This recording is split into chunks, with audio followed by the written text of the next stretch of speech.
Today, we're going to build a stock tracker to track these companies' share prices. But you can use this for any company that's publicly traded. The Google Finance function will get the data for us, and then we'll use Sparklines to chart the data.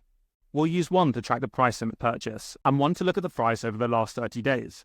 All of the formulas will update automatically, meaning that we'll get the new share price every day without having to touch a thing.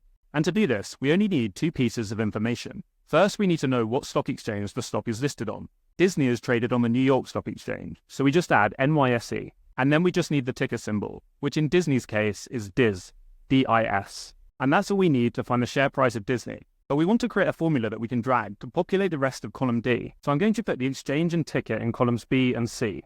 We can then add to our formula to combine them, and to do that, we're going to use the concatenate function. This allows us to merge text from multiple cells.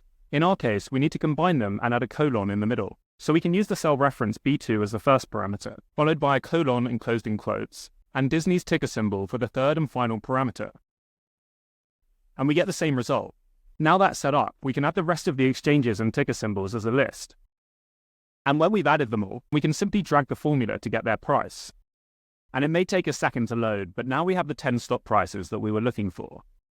Before moving on to visualizing the past 30 days, we need to wrap the function with if error, because all good formulas are wrapped in if error. And now that's done, we can drag our formula and our price column is complete.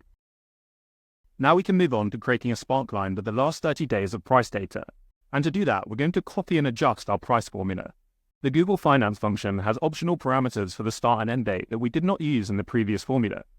This time, however, we're going to input today minus 30 for the start date and today for the end date. And that's all we need to change. And when we hit enter, a table is returned with dates in one column and the close price in the other.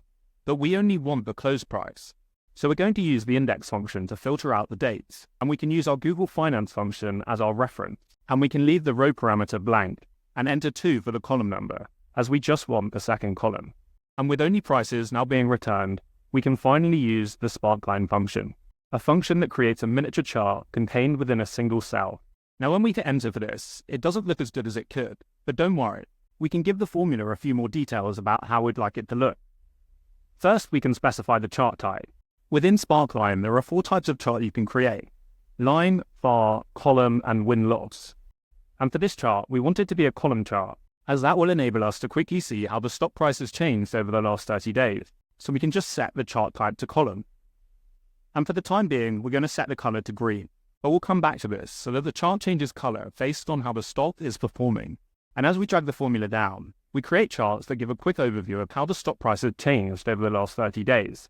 But we can improve this further. I want the color to be red if the stock price is lower now than it was 30 days ago. And to do this, we need the stock price from 30 days ago. So we can copy our price formula again.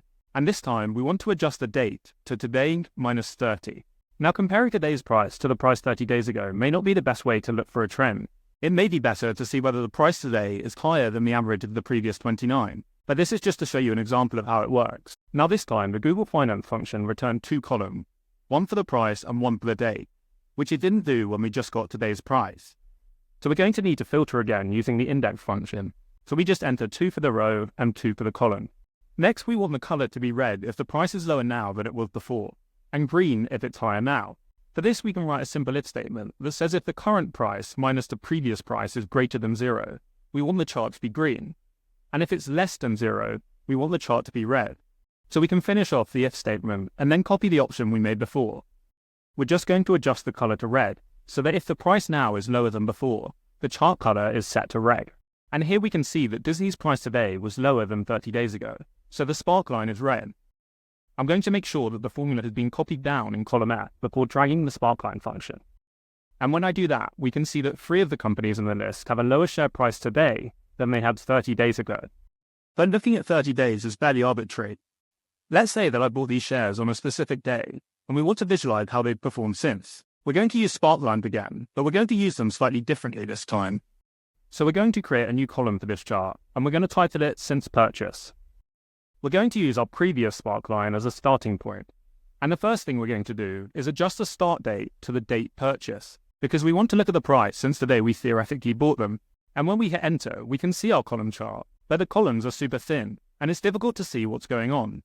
So in this case, we're going to switch it to a line chart. And now when we hit enter, it looks much better. And we pretty instantly get an overview of how each stock is trending. Next, we want to calculate the percentage change. And to do that, we need to know the price on the day we theoretically purchased the stock. All we need to do is adjust the start date to the date purchased in column G. We then need to use index again, as when Google Finance returns historical dates, they always insert a column for the date. This time, we want row 2 and column 2. So we just enter 2 for the row and column parameters. We can then calculate the percentage change by taking the final price minus the initial price and dividing it by the initial price. Now here we want to add a little bit of formatting. First, we want to change the numbers to percentages so that they make a little bit more sense. And then we want to go to conditional formatting and create 2 rules. The first is to highlight the cell in green if the number is greater than 0. And if it's less than 0, meaning it's gone down, we want to mark that cell in red. Now the final thing we want to add to this chart is earnings per share. Google Finance has a list of around 20 attributes that you can pull data on about companies. At the start of this video, we were using the price parameter. And this time we're going to use EPS, earnings per share. And as you can see, we only have to change one variable for this to happen.